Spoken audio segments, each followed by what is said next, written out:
中国大陆谈的立场一定是回到我们9月14跟9月15才达成那个协议哈，我们回到那个原点之后，你美国外加的任何措施你都要收回，这个是一个很公平的一个谈判的方式。另外一方面就是说，这个中国大陆要换的话，我觉得额外给美国的就是什么？这个稀土的这个管制。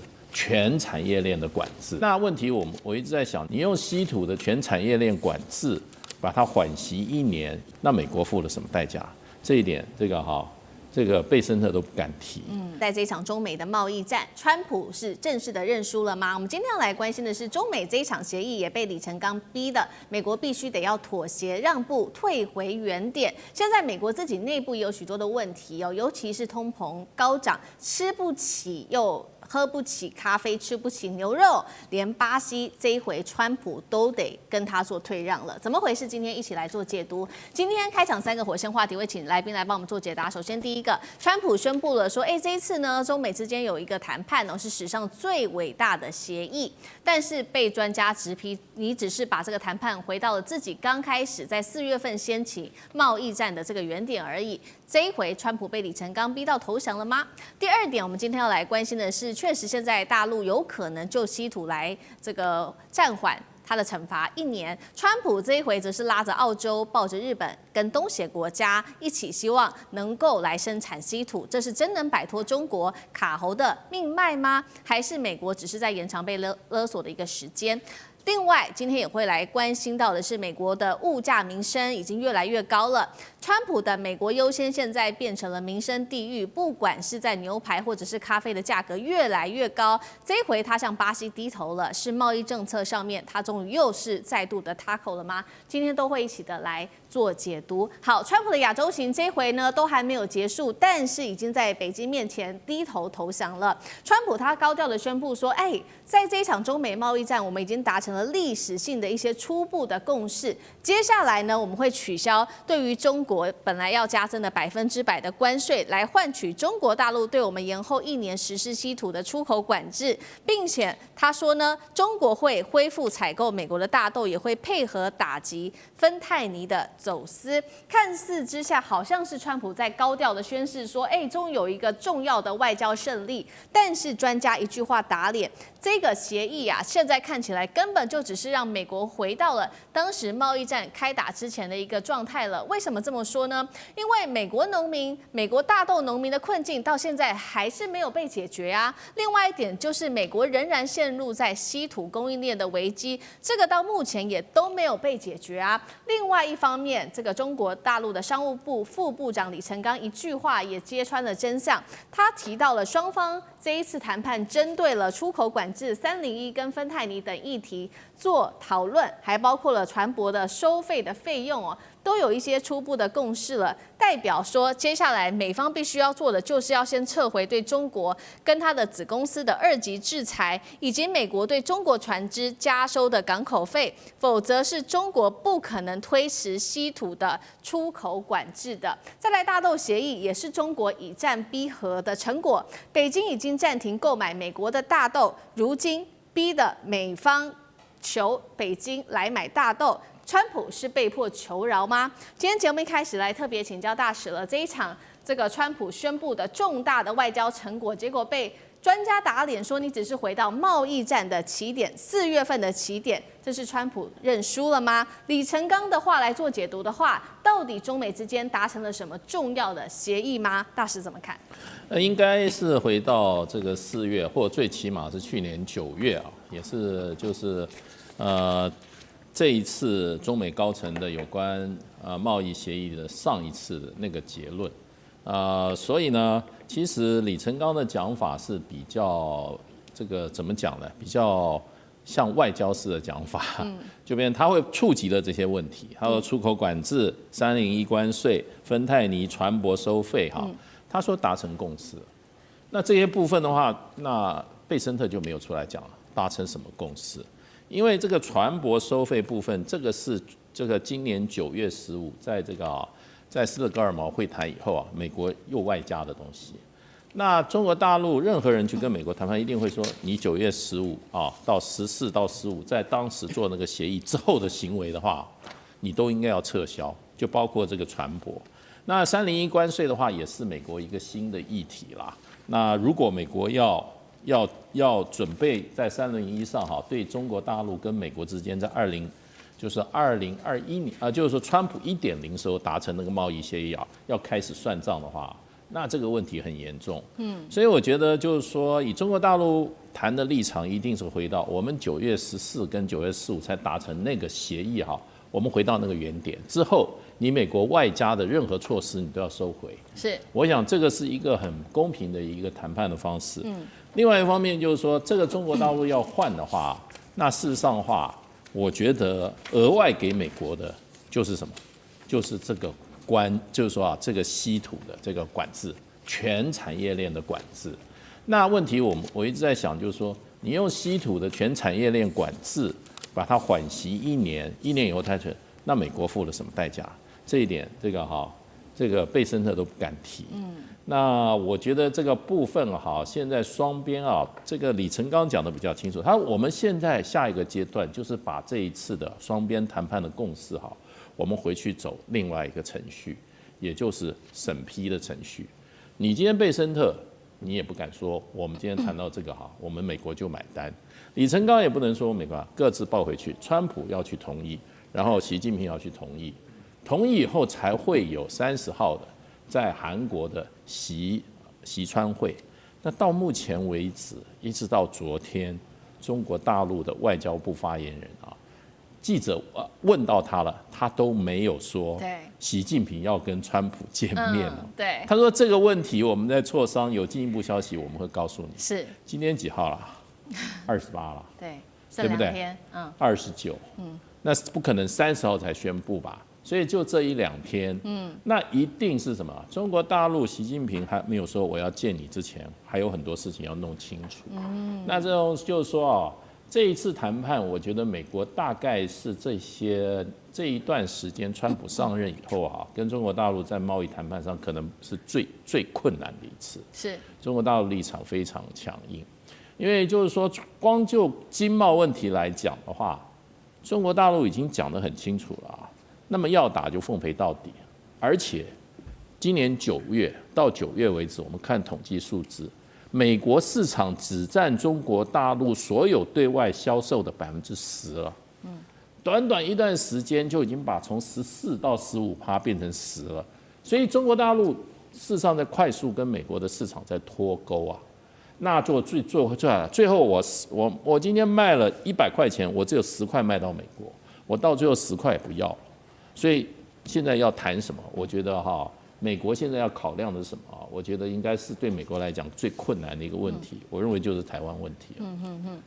好，这次的中美谈判，原本的习川会会不会真的正式的在周4登场？我们会持续的来做关注。但是这一次被视为是最困难，中美之间谈判最困难的一次其中一个中国大陆手上的筹码就是稀土了。现在来自于《华盛顿邮报》特别做了一个分析，这次的协议上，本质上他认为是让美国争取到中国的稀土勒索缓刑，只有1年短短的时间而已。但是现在的关键点是，大陆还是掌握了90%的精炼技术这是美国短期内根本无法达成的一件事情。就算他有了其他的盟友、其他的盟国一起帮忙，或许也非常的困难。现在澳洲这个川普找上了澳洲来做帮忙又飞到日本跟高市早苗见面，谈这个签署关键的矿物协议，还拉了东协3国一起来共建稀土供应链，希望能够在1年之内能够摆脱来自于大陆的依赖，真的有可能吗？上次哥又怎么看？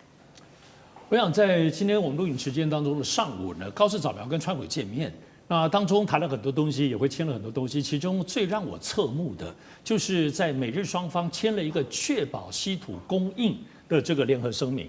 那这个东西很微妙那为什么这样微妙？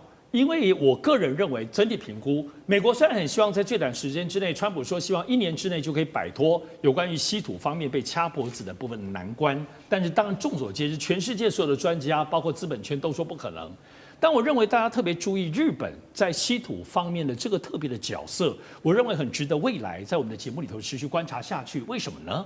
因为我们首先来看眼前，在中国大陆最近这一波发布了有关于虚投的全球管制，我们放眼看全世界的所有的工业密集的部分的国家有实力的，只有一个国家非常淡定，就是日本。日本在这方面对于中国大陆的管制没有什么太多的反应或抗议，或者有很多的焦虑。那么在观察家包括资本圈也都发现到了。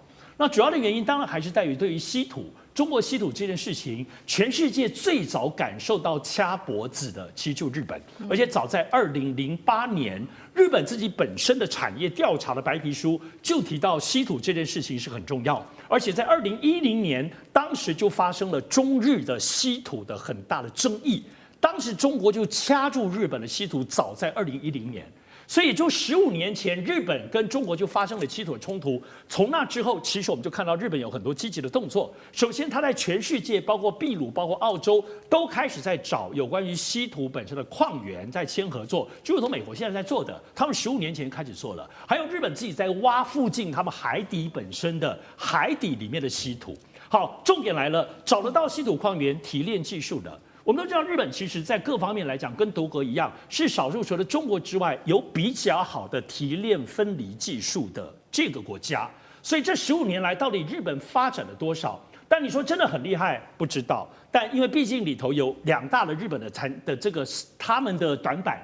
因为稀土上次提过，第一个要高能耗，对，第二个部分要高化学污染才能够分离那么多，包括所谓的轻稀土跟重稀土，尤其重稀土是非常非常污染的，所以这个在日本这岛屿国家是承担不了的。好，所以但是日本我们都知道，这些年来，它10几年来不断的在储备它的所谓的稀土的储备，跟中国买，跟到处买，所以它的国家的储备力可能有，甚至眼前有能力分一点，供应一点给美国。所以在这次的跟川普签约里头，是不是有这样的态势？而且我最后要提醒大家，除了日本这些技术之外，有没有可能日本针对它未来投资美国的5500亿当中，排配比较高的比重放在稀土产业，不在日本，比如说在美国呢？因为他们可能有比较接近中国的大陆的技术，而且把这一块的金额一旦放在这里的话，我认为是美国欢迎。我认为高市早苗在这一波针对稀土有这么样的重点，在这次直接送给川普，应该是有备而来。我们等着看日本在整个中美稀土战当中，未来有没有一点微妙跟关键的角色？美国的经济是否大崩盘了吗？我们今天做了一个统整，说100万人的失业问题现在在美国发生，还有物价飙涨，更有60%的美国人陷入在贫穷的地狱当中。这些数字都不是空穴来风，等一下带观众朋友一起来细细看。美国这个号称世界上最富有的国家，现在是否自己拆掉自己的金字塔？因为有一个最新的数据做了揭露，现在60%美国人陷入在经济地狱里面，他们靠政府补贴，也靠信用卡的卡债过活，连基本的开销，尤其现在碰到高通膨的问题，都快要撑不住了。先来看到几个数字，来自于这些专家说的。桥水基金创办人，我们先来看，他说美国的经济现在依赖的就是这一些1%的高生产力族群，而底层有60%的劳动者都逐渐的被边缘化了。现在对于美国来说，形成非常强大的经济弱势阶级，而60%的美国人他这样说，有阅读能力只有相当于小学6年级或者是更低，造成美国现在内部生产力停滞跟社会阶级的划分越来越明显了。来自于人力机构也做了一个分析，他说到今年的9月份为止，美国企业已经宣布裁员94万多人了，而从2020年疫情爆发以来，科技业裁员的现象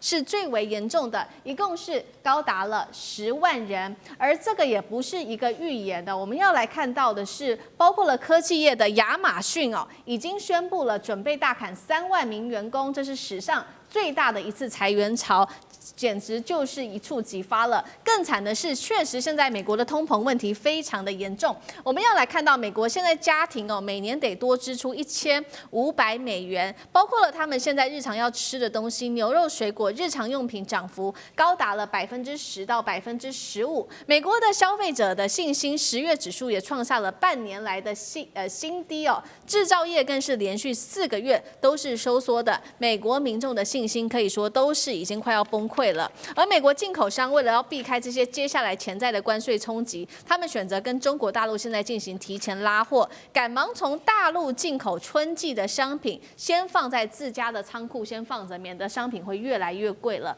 节目一开始来请教赖老师怎么看了？美国号称世界首富，但是60%的民众现在陷入在贫穷跟负债当中，阶级似乎已经越来越明显了，这样的结构还能继续支撑美国霸权吗？我觉得美国很脆弱，也很危险啊。美国所幸啊，都一直有一些非常杰出的公司啊出现，然后这些公司的产值是十分惊人，所以一直依靠的这些新生的科技、新兴的这些公司来养活美国广大的底下的人。你看，在过去有微软，本来美国在克林顿总统之前的时候，其实他们已经出现经济的危机。微软还有后来的数位经济他们的出现你看它开始改变了美国，解决了美国的财政的问题，美国的经济的问题。然后 Meta 又出来了，脸书出来了，你看它创造多少财富，不管是亚马逊，然后到这个特斯拉，你看到今天都还出现了英伟达，就是辉达这样的一个公司。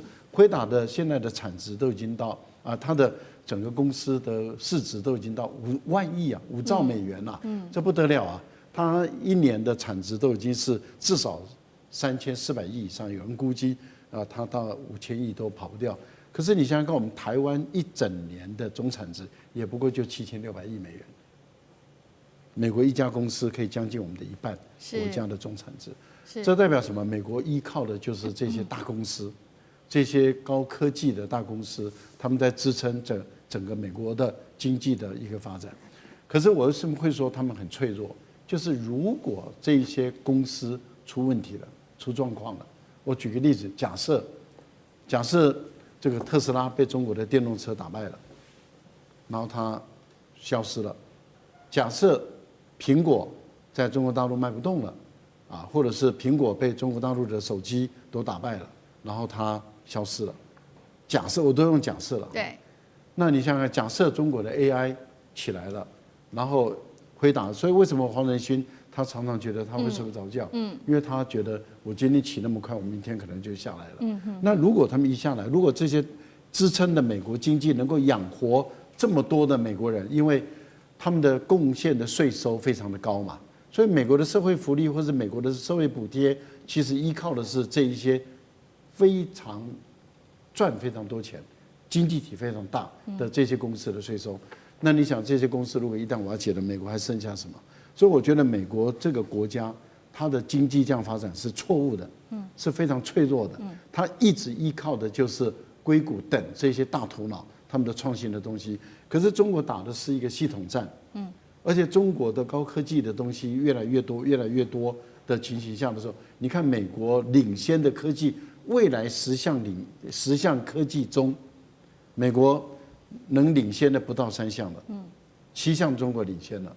所以如果这些美国在未来它都不再有这种独角兽巨大的公司存在的话，美国它基本上社会说崩解也可能就是一夕之间的事情了。好，持续来关心的是中美之间就这个农产品的这一场贸易战，我们要来看中国大陆拒买了美国的大豆之后，真的是逼哭了美国的农民哦。那么川普再捅一刀，砸巨资要拉拢阿根廷来进口牛肉，逆转后花园染红的窘境。能够成功吗？今天一起来做关注。先来看到这个是贸易战的副作用哦，正让美国内部炸锅，因为大陆早就已经开始停止购买美国大豆了，并且转向不管是跟巴西购买，或者是跟阿根廷来购买，结果就造成了前几天我们聊到了嘛，伊利诺州的这个谷仓，因为里面的大豆实在是太多了，竟然最后还整个爆仓成灾哦，酿成了一个灾难。那大豆价格呢，我们可以看到哦，到今年以来，其实呢已经暴跌了大约20%。美国农业部这时候就已经做出警告了，说美国出口大豆60%都是靠中国，光是每一年哦，这个从中国大陆一年的采购量本来应该可以达到3200万吨的，现在是直接归零了。农民就怒吼说，川普的贸易战打到的是我们自己。变得破产，非常的惨呐！川普这时候着急了，急着去找其他的国家替代中国来买他们的大豆，找谁呢？找了日本，结果日本只是象征性的买了500万吨而已，印度呢只是买一点点，可以说是杯水车薪哦。买了包括了美国的豆粕，还有它的玉米，跟中国采购规模来说，简直是不可以比。那如何来做替代中国大陆的市场？接下来怎么办呢？美国的农业，上志哥怎么看？永远不可能够替代的啦。为什么这样子讲？我们来看这个统计，联合国的部分统计哈，每年全世界当中是这样子，进口我们在讲，无论美国种多少，那么中南美洲种多少，然后呢，俄罗斯种多少大豆，很多地方都在种大豆，好种不管，但进口也就买。全世界互相买来买去买大豆的，2024年的部分是达到1.78亿吨，全世界有各国买哦。这当中中国就买了1.12亿吨。那么预估到2026年的明年，这个是增加呢，就是说中国还是超过1.2亿吨。什么意思？就是说中国买了1.2亿吨，其他全世界所有的国家，不管你种来种去。合计买了多少？合计只买了6000万吨，所有的国家，所以你怎么取代嘛？就不可能。单单我们看9月份，为什么对于美国冲击这么大？因为在中国今年9月，在全世界就买了1287万吨。你看每年1000多万吨嘛，所以一年1亿多嘛，哈。对。好，但是对美国买0。所以这就是过去跟美国买那么多，但是现在怎么单9月份就买那么少？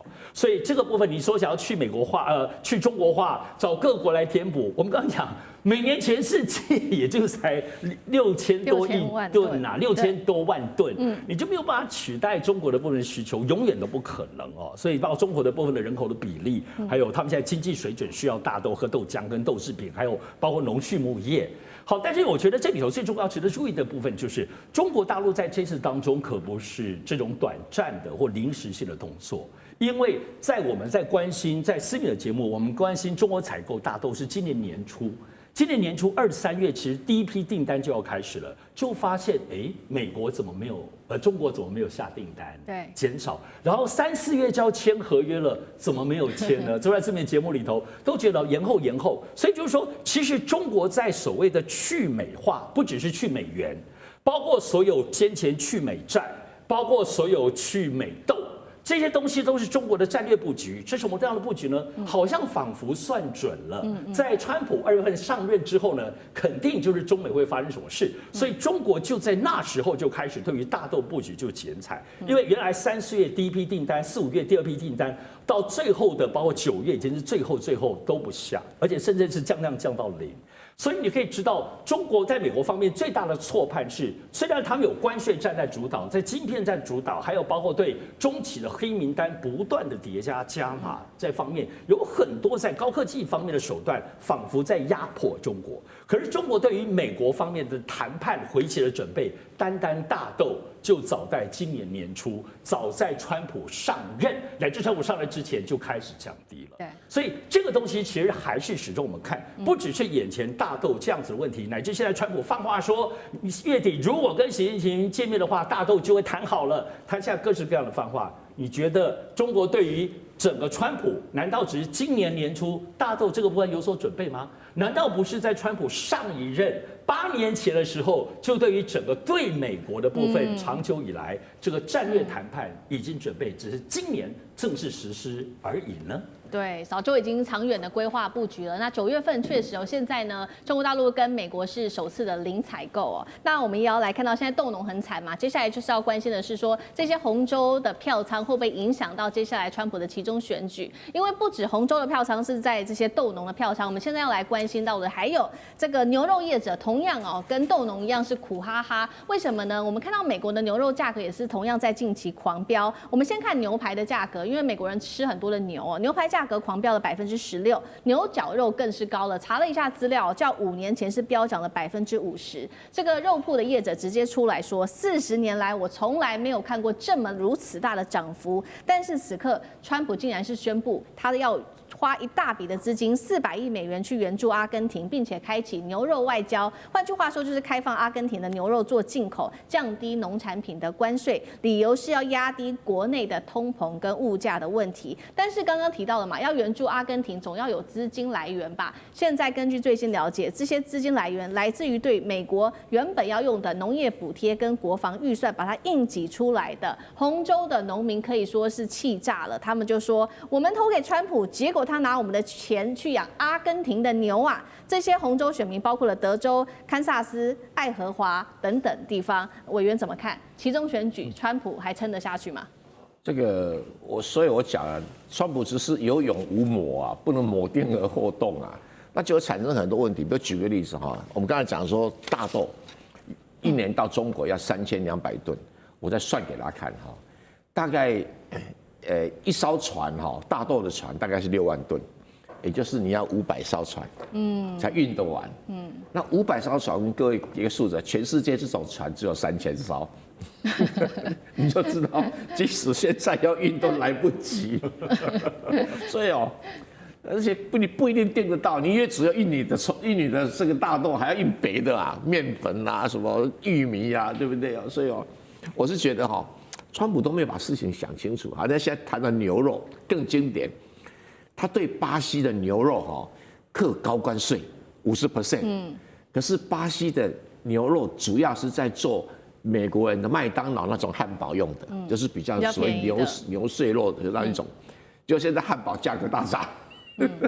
而且汉堡价格都是劳动阶级在吃的量会比重比较大，像大总统如川普那种有钱人他爱吃汉堡，那是很少见的啊。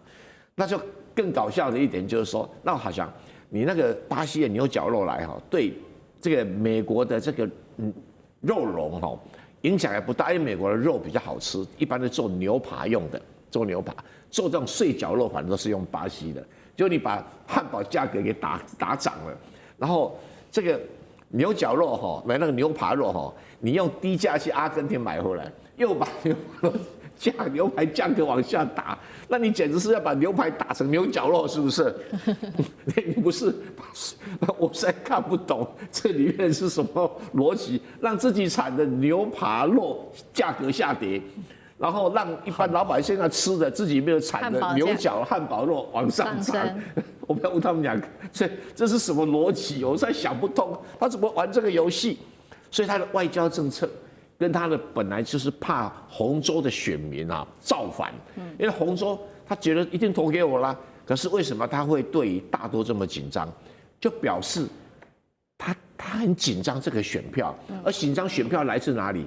来自他的参议员候选人，来自他的众议员候选人，我觉得会被川普给搞垮，不垮也很难。而且好几个州，事实上虽然是红州，他是选票赢民主党并不多他只是稳定的赢，好几年都如此赢，所以大家称他红州。但是选票都差不多。你这样一搞的话，这些大豆农啊，这些牛肉农啊，如果起来造反的话，那你川普后半任期就是变成博压的，所以他不是砍自己，他是莫名其妙砍自己，这才糟糕啊！所以我只能说到底你的幕僚是谁？你怎么会有这种拿砖头老是拼命砸自己脚？还前几天他不讲吗？他说我要不让中国的 cooking oil 这什么这个料理的油进口。他忘了美国人进口这种使用过的废油是在做生质柴油。那生质柴油主要是农民在开农机用的。你让他大豆卖不掉，你要农机价格、材料油上涨。我看这下子他不开着战斗机去丢你那个什么东西污水。所以我是觉得川普这个内阁真的有问题好像这些脑筋不太清楚都是有钱人，太有钱了，所以脑筋不清楚，看不到。对，好，我们刚刚看到是，不管是中国大陆或美国，近期我们可以看到他们跟南美洲国家就在农业上的进出口贸易有非常多的交流。那事实上呢，除此之外，大陆近期真的也是积极的布局南美洲。那现在其实美国也担心了，会不会自己的后花园被染红呢？这是一个问号。我们一起来看因为呢，包括中国大陆近期投资的还有合作的地方，从巴西到玻利维亚、委内瑞拉到阿根廷都有投资合作的项目，包括了能源、矿产跟基建等等那尤其在阿根廷，中国大陆的参与更是多，包括了整个核电站的建设还有高速铁路、太空雷达基地等等。另一方面，美国有没有布局南美洲，确实也是有，但是用的方法有一些争议，不管是靠撒钱，或者是靠最近不断的派出他们的军舰扫毒做威吓，结果有一些反效果。3个地方，包括哥伦比亚、委内瑞拉跟厄瓜多，在这个时候一起站出来抗议美国扫毒行动是假，军事入侵才是真的。这一回在拉丁美洲的这一些竞争，中美之间谁会赢呢？厉将军怎么看？我们通常都说美国将中南美洲视为它的后花园，所谓的门罗主义。但是我不认为他把它当后花园，后花园你要好好去经营嘛，你要去种花嘛，去整修嘛。但是我觉得美国根本就是将中南美洲视为一个准殖民地的心态那他对我们看得出来，对中南美洲来讲，他大概只有3种手段，归纳出3种手段。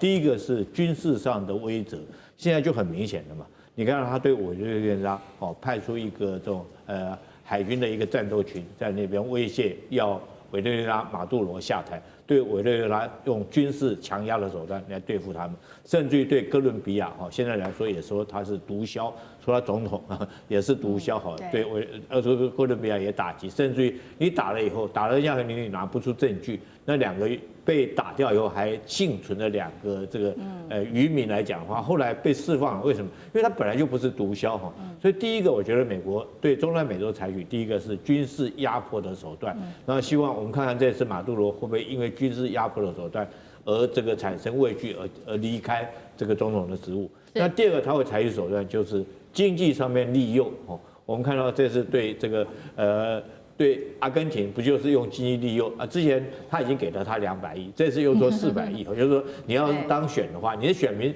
选这个米莱这个我的盟友当选总统来讲的话，我就提供你400亿的美元来救助你，因为阿根廷现在来讲的话，它不管是通货膨胀很严重，经济也萧条，货币严重的贬值，在这种状况之下，这个400亿美元对阿根廷的民众会不会吸引他们注意？我觉得我们可以去观察了。那第3个他会用的是什么手段呢？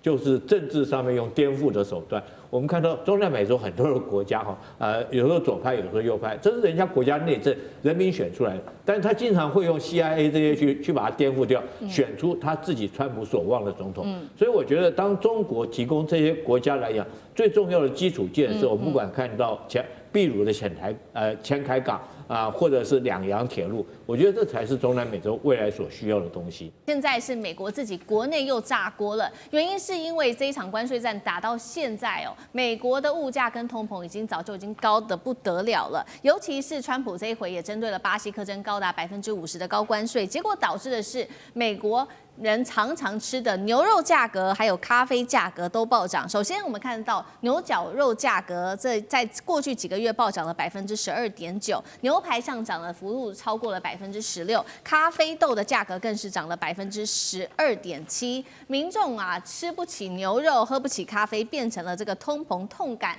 最高达到20年的一个最高点那川普的美国优先现在是不是叫做美国受害呢？于是川普这回就赶快的去跟巴西谈了，说呢是不是来用这个取消对你的50%的关税，换取你的一些物资进口到美国来，被视为是对巴西又塌口了。干哥怎么看？好，这又是 TACO 嘛 ，TACO 对不对？对，我把你弄得很高不是，我把这事情就是说关税弄得很高，然后造成市场的恐慌跟波动，那你当然股市就下跌嘛。下跌之后呢，我们现在又来，我们来谈一下让它那个指数再反弹回来。这种阴谋虽然说我们现在查不到证据，但是我们听说川普家族就常常搞这一套，对不对？到底家族之中赚了多少钱？这个有待以后的调查。我觉得总有一天会水落石出。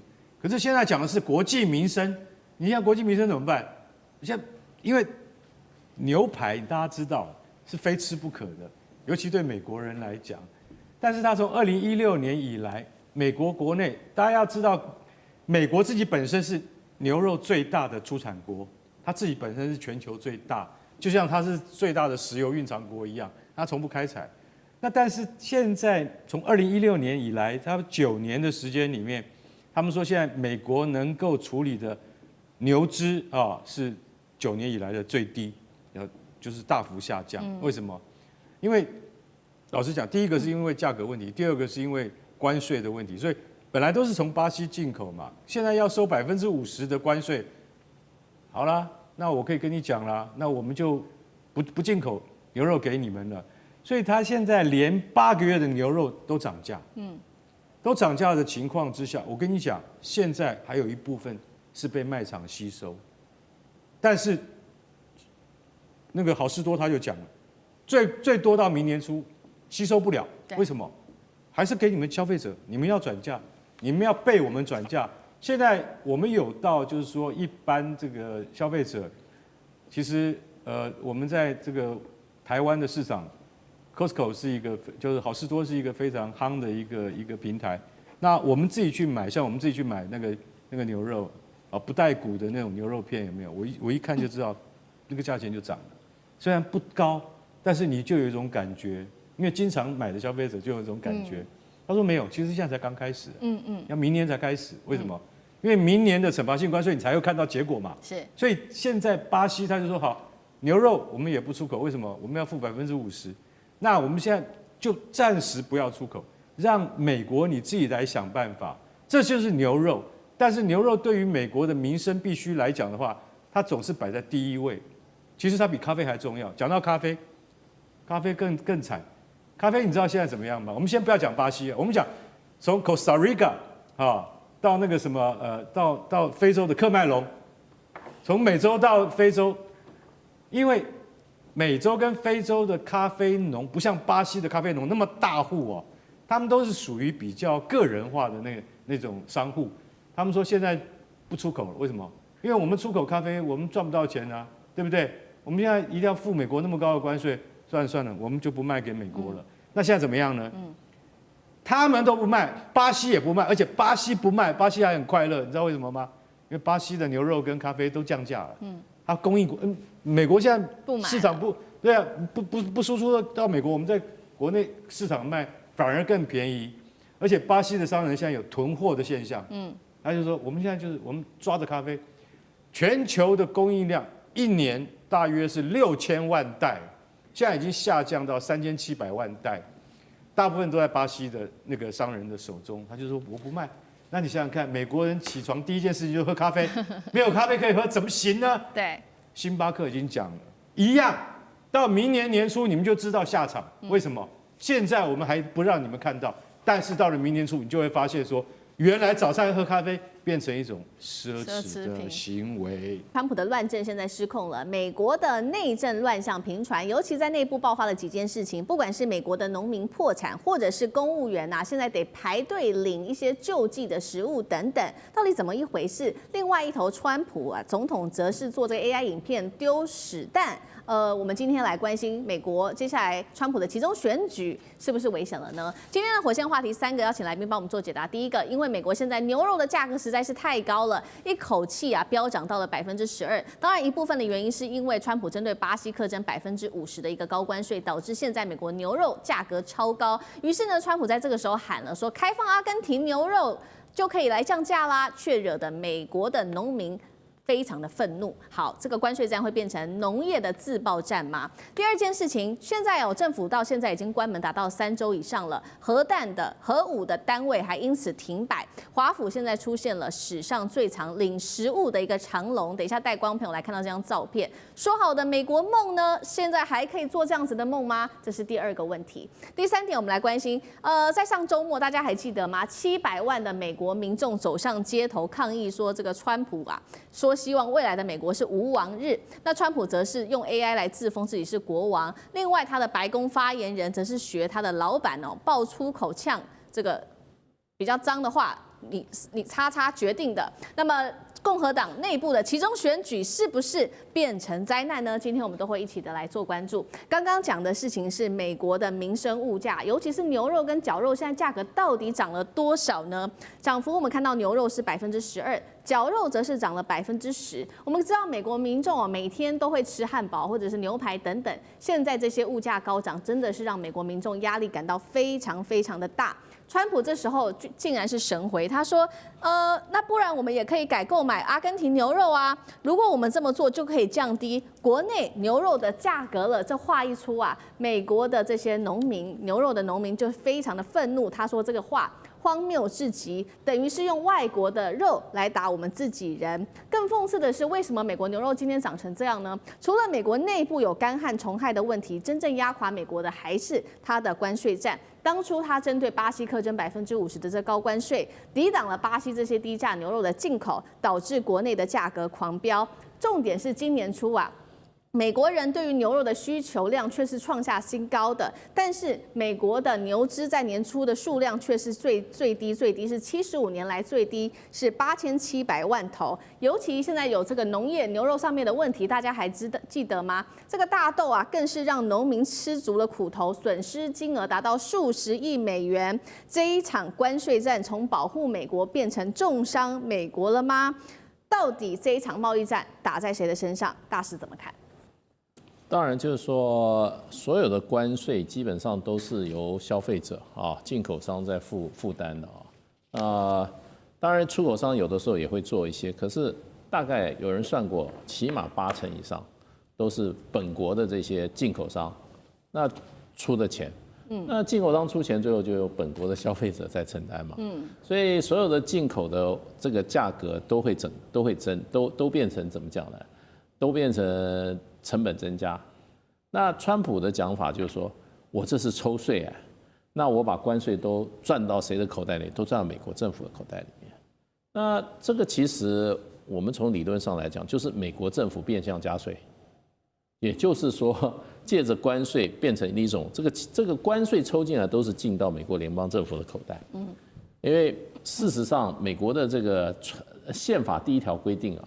事实上，这个贸易事实上是属于联邦政府的权，所以这些都属于联邦税，抽了以后就要联邦政府。所以川普每天就他自己也大言不惭，他说：“你看，我又赚了6000万，我又赚了5000万，他去填什么？填他那个财政的那个赤字去了。所以基本上抽税就是关税就是变相跟老百姓抽税。那这个情况之下呢？你的物价会不涨吗？一定涨嘛。美国很多东西真的靠进口的。你不要以为美国有8700万头牛，对不对？可是它还在进口牛肉嘞。美国同时它有外销的，它也有同时在内，它也在这些它也在进口。它的牛肉没有错，说穿了，有的时候最好的牛肉都外销了。你比如说我们到 Costco 看它的牛排，对不对？那些都是最好的肉，他去赚更高的利润啊！他在美国市场可能它的定价没有在海外这种市场来的。美国牛肉在海外市场是赚的更多的。对。那它国内市场需要消费什么？比如说啦，绞肉，这些做什么？做汉堡啦，还有美国比较穷人吃的肉呢，它就从巴西进来，所以就是说美国也有可能这个牛肉的供给会失调。那再像这个关税，所以呢，川普是怎么讲呢？是用政府的手段不断在干预这个市场的这个机制。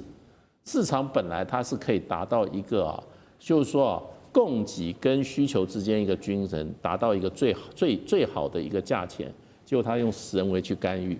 所以美国现在这个整个市场机制被川普的关税政策打得很糟糕，所以呢，它就不断的上涨。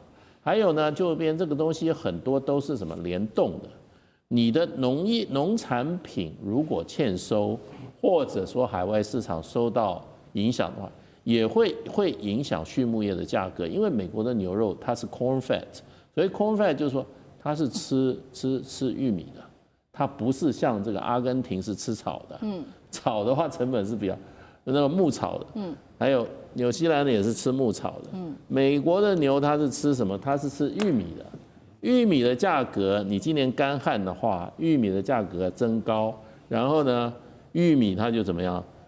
产品增高，那你牛肉的成本是不是也增高？所以它都是一连串的。那加上你现在中国大陆还客气，只是大豆不买你啊，美国的玉米也是重大外销项目，全世界在卖的。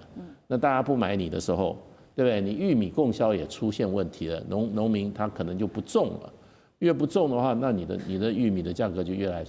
所以川普整个手段就是怎么在做呢？干预市场机制。所以今天整个美国的这个这些相关产业是都出现问题。可是他最愚蠢的一点就是什么？你知道？就在农产品部分他做的这些干预措施，因为他选举要靠农业州对，我跟你讲，我算过，他这些产农业的州我随便算了10个州，那10个州州长我们不要算，他2个联邦参议员通通都是共和党，10个州就20个联邦参议员，这20个联邦参议，他现在丢2个，他参议员就丢了，所以呢，川普是我觉得这个是个大赌徒，要不然就是个大外行，就是个暴君。好，这个关税战哦，现在打在农业的身上，也是打在川普的选民身上。那当然了，造成现在美国内部真的是物价高涨跟这个通膨的问题。但是眼前民众更要担心的是，已经物价这么高了，他们还面临失业的问题。而且我们看到画面这张照片，这些失业的人还不是说什么美国的这些低收入户，竟然是他们的一般的在美国政府旗下工作的公务员。大家现在一个一个的排队，我们看到这张照片上面看起来排得很挤，排得非常的长。他们都是因为被迫放无薪假或者是无薪上班哦。这个总共政府关门到现在进入第3周，已经有140万的联邦员工被迫休这个无薪假，那等于呢，现在他们没有钱，就只能领这个食物的救济包。那白宫这边也做了一个比较完整的统计，其实从今年初联邦人事流失到现在已经超过30万人了。华府尤其是失业率，目前在美国里面是最高的，全美最高，而且6周内申请失业救济者的人数暴增了55%。另外就是一个影响国安的单位，我们来看到这个是核武管理局，80%的员工现在也放弃了无薪假，核子安全系统差点停摆。这个部门主要负责的是维修、升级核弹头、管理核子不扩散等等的计划。公务员没饭吃，核武单位停工，后续的影响又是什么？舰长怎么看？首先我要说，像这些排队在这里，你看他不是一个叫做无业游民的那样的，那可能他正常的日子还都是算过得蛮好，但这就是美国的文化。美国是一个消费的文化，它不像我们拼命在想要存钱，哎，他们真的就是一个贷款。对，所以当他的正常的收入，就是说我预期我的收入是这样薪水，你看我是国家公务员，谁是我的老板？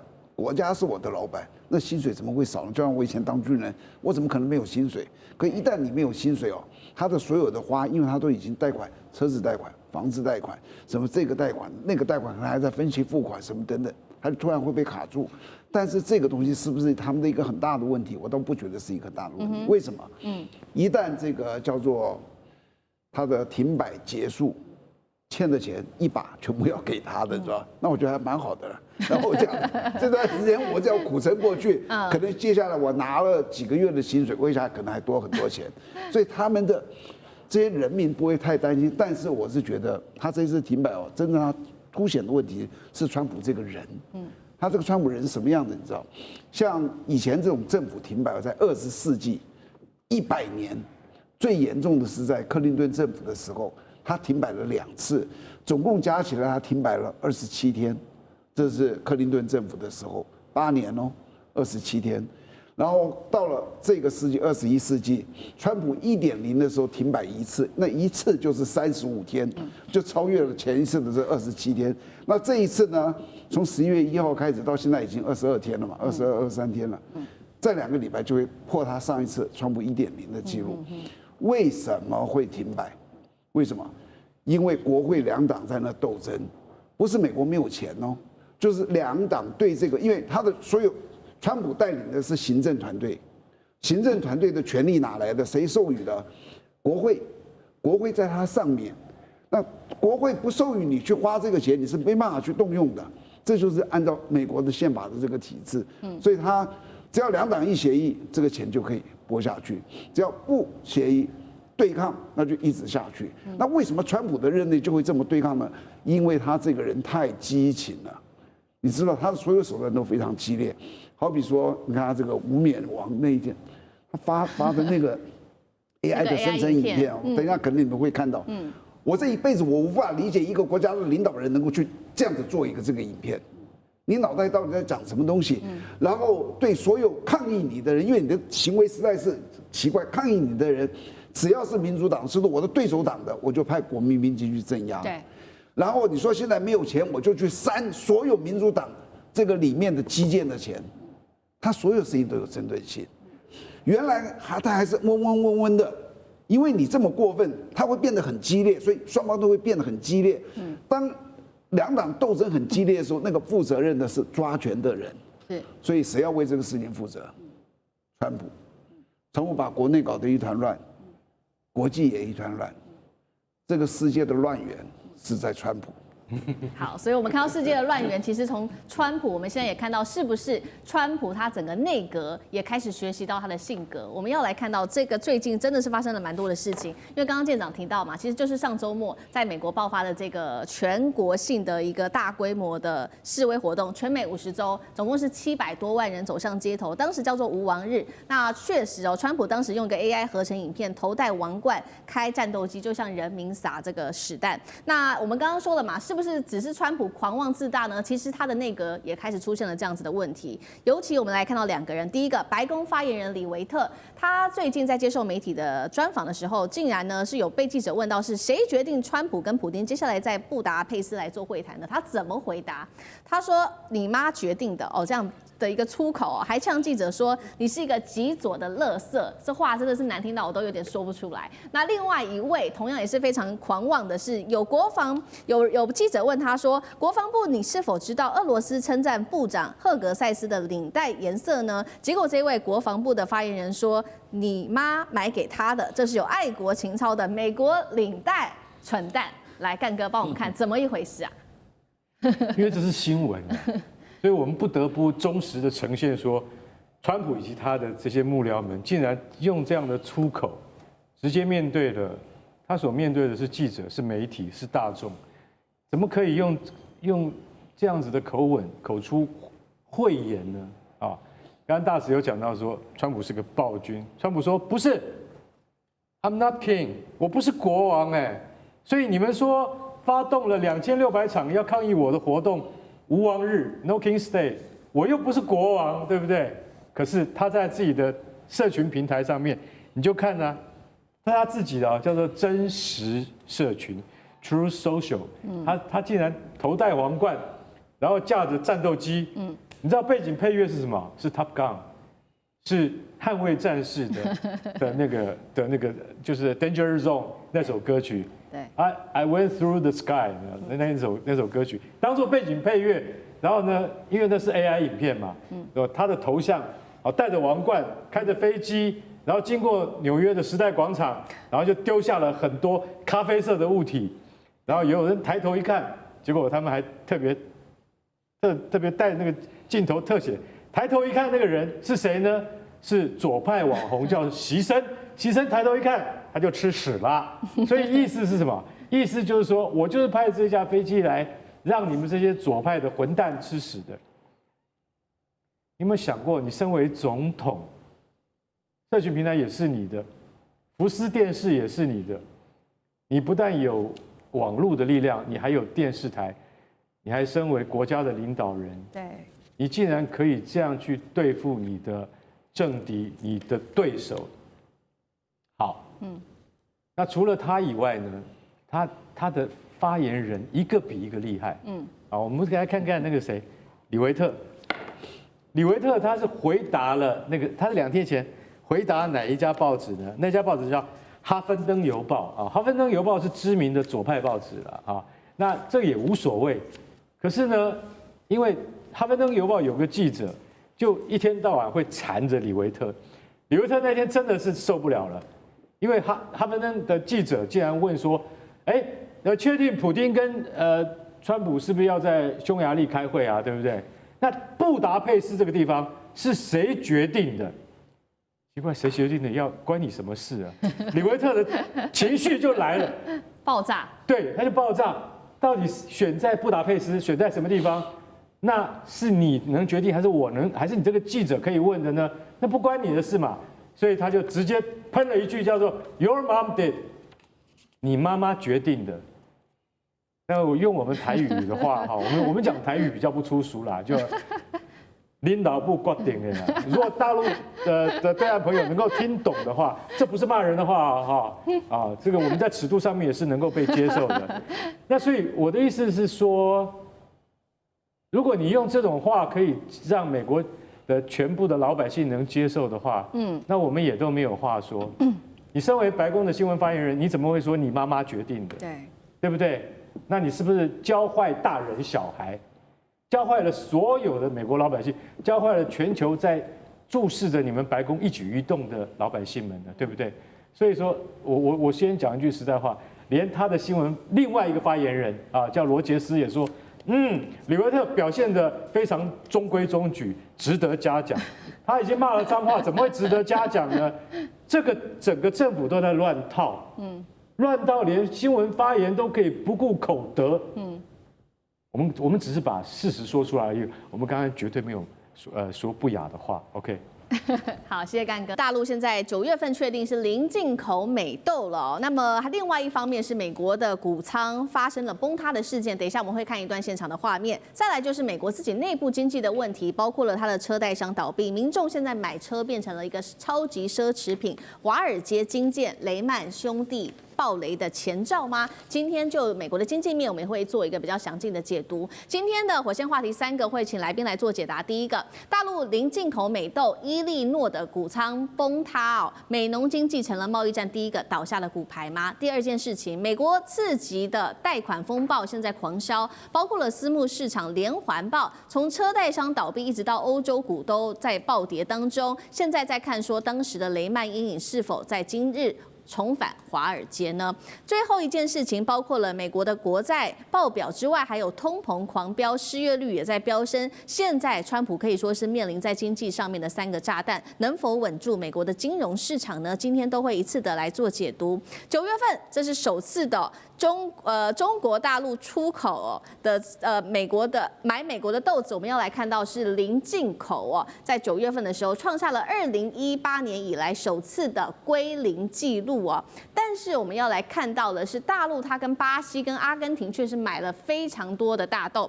我们来看到跟巴西买的这个幅度啊暴增了30%，跟阿根廷则是暴增了91%。那么等一下我们也要来看到的是伊利诺在美国啊，它的美豆因为没有人买，就一直放在谷仓里面。但是同时，这个谷仓里面出事了，这个谷仓的大豆谷仓水泥墙突然间隆起哦，几秒内就整面崩塌下来了。根据媒体的报道，里面有800公吨的豆山瞬间的倾泻。来看一下现场的最新画面。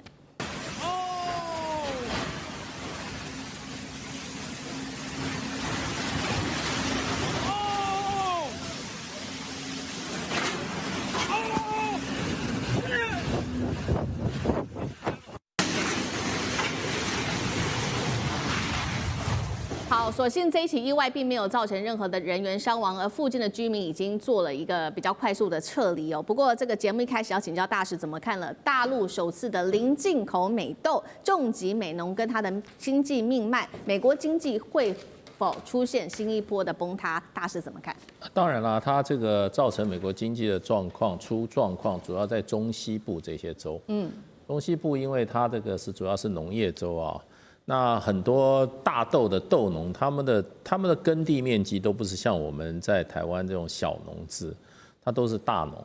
我看过，就是说算是比较大的这个种大豆的农民哈，他耕种的面积有2000英亩，2000英亩啊，所以要不然动辄就是上百亩。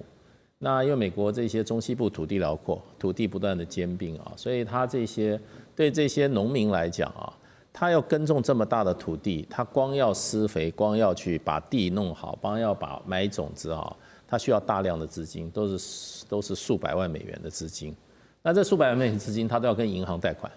那所以如果卖不出去的话，他会面临破产的问题。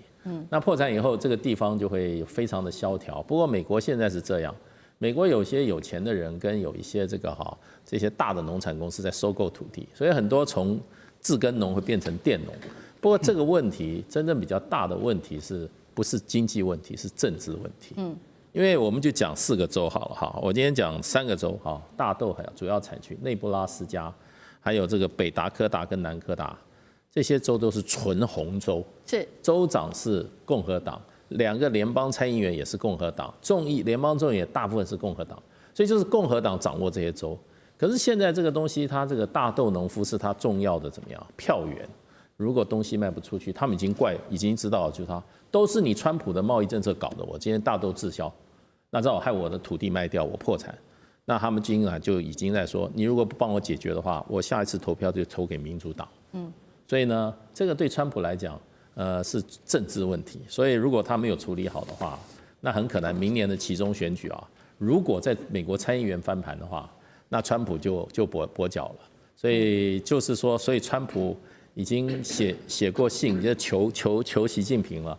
不过习近平主席好像现在没有回应他。那知道就是说这个问题，如果川普没有处理好的话，他可能明年开始就日子没那么好过了。所以对美国来讲的话，对川普来讲是个严重的政治问题。是好，这个大豆影响到接下来如果没处理好的，接下来川普的期中选举哦。那其实除了大豆问题之外，就是美国自己内部的经济，同样的也会影响到接下来整个川普接下来的选情。我们要来看到是美国的次贷风暴再现吗？这是一个问号。等一下我们会来揭开是不是真的是这样。因为大家还记得吗？上次我们聊到嘛，两家的次贷的这些次级的汽车的贷款机构，他们先后破产之后，是正式的揭开了3兆美元私人信贷的一个市场的黑洞。那摩根大通的执行长也在这个时候跳出来说呢，这个就是因为美国10年来的宽松这个贷款的方案正式的反噬了市场。那么也看到了美国现在区域银行里面贷款的这些诈欺案爆发之后，整个银行股狂跌了6%，恐慌情绪甚至持续的在蔓延当中。这是来自于 CNN 的最新说法，甚至呢也影响到了整个欧洲的资产管理公司跟投资公司他们的股价，不管是在英国、在瑞士等等的国家的股价，我们也可以看到这些机构的股价都受到了影响。这是来自于欧洲央行理事的最新说法。他说，私募信贷加上市场规模超过1兆美元的风险，都正在快速的攀升当中。另一方面，我们也看到美国自己内部政府关门满4周了，就在此刻，10年期的美债殖利率再度的跌破4%。桥水创办人是这样警告的，他说，美国现在的债务局势已经非常严峻了。他想到了类似在2战前的一个状况，而确实现在债务达到 GDP 的比例已经高达了99%，现在预估呢，在2034年恐怕暴增到116%。如果成真，这个数字将会创下史上的新高数字。此刻美版的雷曼时刻是否重演？美国经济会不会陷入另外一波的金融海啸？上志哥怎么看？是的，现在其实美股创新高，已经高到难以想象，所以高风险。赚也高，风险也高，但是这次现在大家都公认最大的危机就美债，那是美国政府出问题啊，不是雷曼出问题。但是我们知道雷曼兄弟当时的状况是，第一个有好多暴雷，雷曼兄弟暴雷；第二个，当时的美国政府不知道怎么处理，拖到那边暴雷的时候，一开始不知道怎么做，所以后来在暴雷最大的关键不是雷曼兄弟危机，是当时银行之间互不信任，大家互不结汇，甚至在各国央行之间大家都抓现金，不知道怎么回事，信任崩溃才是当时雷曼兄弟最大的关键的问题所在哦。所以我们现在回过来，现在的状况其实不太一样。我觉得现在这些什么刺激房贷都是推理性的危机，都可以处理。包括还有现在一个野蛮的、夸张的川普，他会颠倒乾坤，硬处理，你也拿他没辙。所以我认为，但并不是没有危机。我认为现在的危机可能是超过想象的，比如说。AI 如果攻破比特币 ，AI 攻破包括这些狗狗币，就加密货币市场如果被攻破，这个是会一个塌房崩塌，是在另外一个地方塌房，它就把结构性的东西全部都会一起崩破。所以现在不是这些我们过去经验值的都可以处理，而是类似像我刚刚举到这种危机一旦出现，那可是吓死人了。同样的问题，何老师怎么看呢？当然，这一次的次贷危机跟之前的那个次贷危机不一样的，之前次贷危机是房产就不动产这个造成的，那这一次是车贷。那车贷的问题是比较小啦，因为这个车子第一个它流动性高，第二个它单价没有不动产高哈。那不过这也透露出一个就是说，美国这个用这样的一个这个关税战这川普打这个关税战到底是伤到谁？你伤到的是你这个就是说去对你那个被你科高关税的这些国家，包括中国大陆，甚至于说日本、韩国这些国家吗？像汽车这个东西，现在事实上它面临的这个是汽车市场，它新车的价格在高涨，那但是这些价格高涨是谁推升的？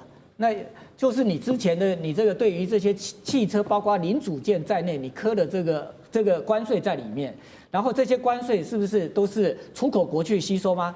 从结果来看的话，显然不是嘛。那出口国它哪有可能吸收你这些关税？它当然是要转嫁给你进口的这些美国的这些商人。那美国商人他也不会白白的就把这些增加的这些成本给吞下去。那当然就是找我的消费者要。那问题是，就是说美国的一个经济，虽然华尔街的这个股票市场一直涨，对不对？这黄金一直涨。但是，一般的美国的这些市井小民，他不是靠这个过生活的，他这些在这个农业或者在制造业里面，对不对？去打拼的这些基层的这些美国工人，基本上他的薪资并不会随着你的关税战，你打得虎虎生风，你把关税给拉高了，对不对？他们那些工人大概看到关税，如果我的薪资的增长可以像关税这么高的话，那我就赚到了。问题是没有啊，你这些关税只转成它的物价而已，但是它这些物价基本上它没有办法用它增加的薪水去支付，对，所以这当然这个美国人买车没有像我们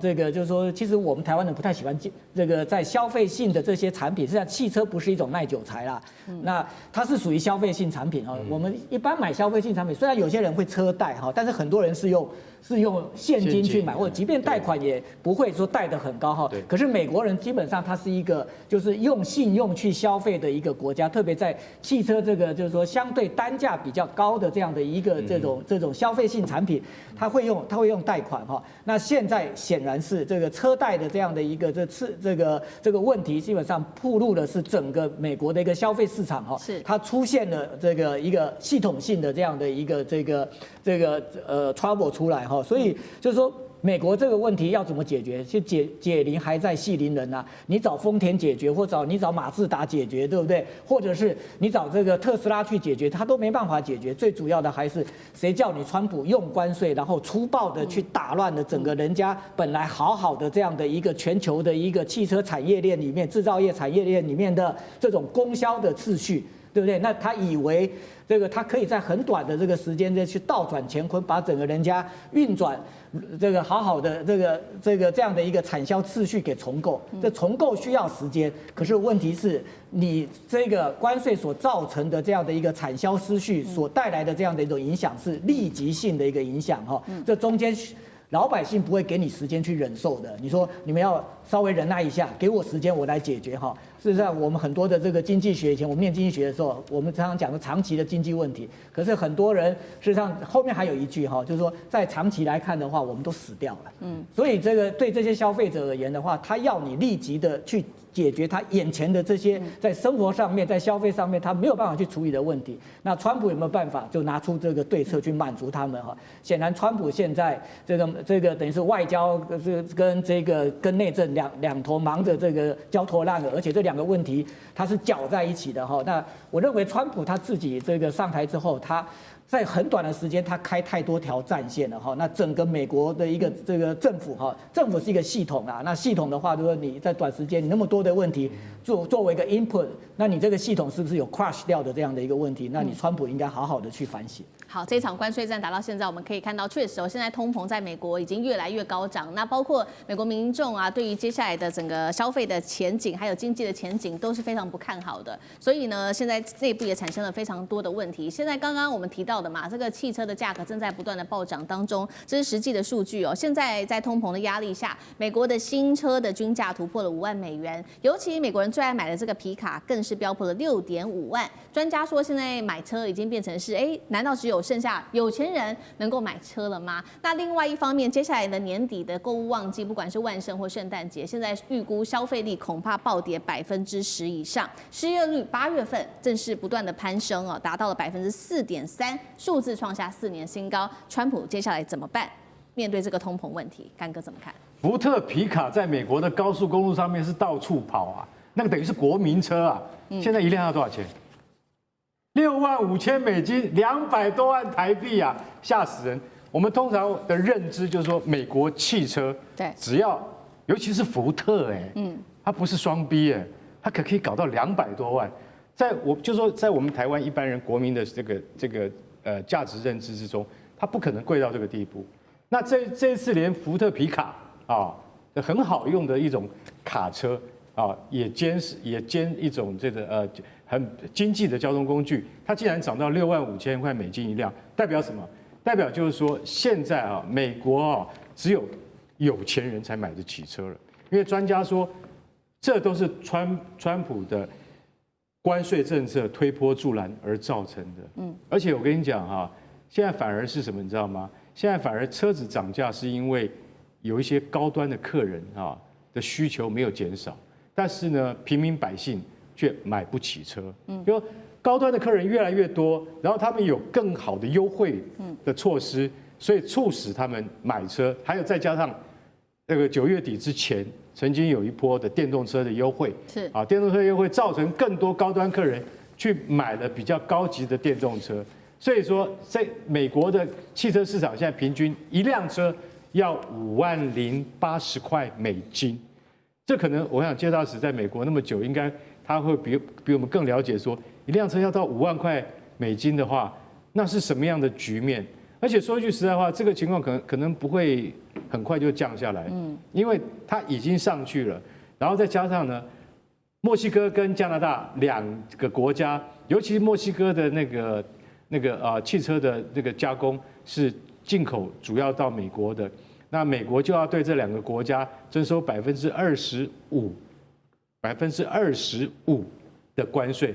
那这个关税到现在没有谈好，表示什么？表示不管是电动车或是高档车，甚至福特皮卡，它的价钱、它的价格还是一样降不下来。所以在这种情况底下，还有呢，你说我们刚才讲到失业率，对不对？对，失业率7月4.2%，全美失业率到了8月变成4.3%，是4年来的新高。大家看，只有0.1个百分点而已嘛，那是几十万人，好吗？所以美国的失业率在隐形之中。他们讲有一个效应叫什么？叫威利郎效应，就是2008年金融海啸的时候发生。威利郎效应就是他是一个卡通人物，但是呢，他都是往前冲。等到呢，他脚底下已经没有地可以踩的时候，他自己都不知道，因为他冲太快。然后他自己往下一看，我没有地方可以踩了，咻就掉下去了。美国的人民现在正在这种情况底下，推波助澜是谁？就是川普政府把人民推向威利郎的效应。他不晓得他脚下已经没有实体可以踩了，当他要掉下去的时候，就会爆发像金融海啸那样的危机，而人民到现在还浑然不觉。